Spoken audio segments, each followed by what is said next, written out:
Many of the pieces I created while being by water or being outside. They have emotion to them. They have they feel alive to me because the plants, for example, the powder on them, everything with the water has a certain liveliness to it.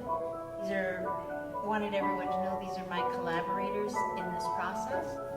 A dye practice is about working with everything from the plants and from the earth. So the rocks are part of the resistance, because to do a dye practice, the imprints are made if you have strong resistance. It's like an elemental learning lab for me through a dye practice.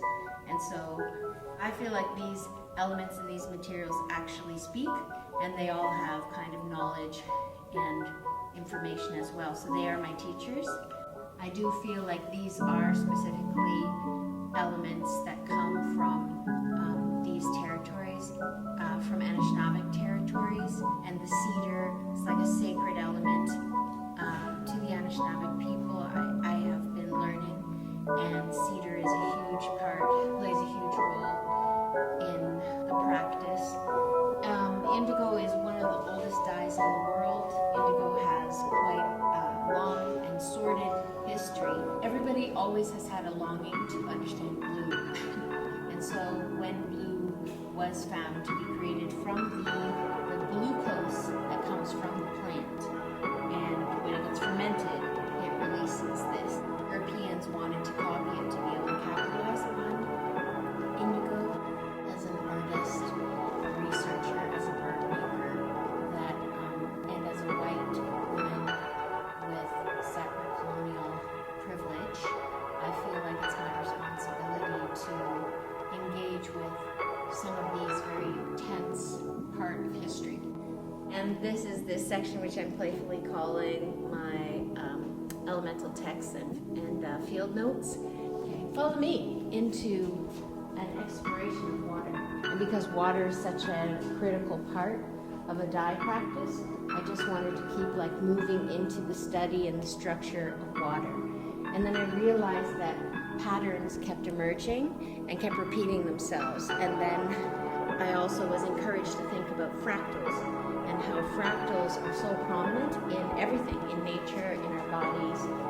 I was thinking and looking for ways that I could pull out dimensions and ways that I could fold and manipulate the fabric to kind of illustrate this idea of fractals and patterning and prints, and how we can actually work with patterns. They don't have to be as set. Water and air are so deeply connected, and that I don't actually know sometimes where one stops and the other starts.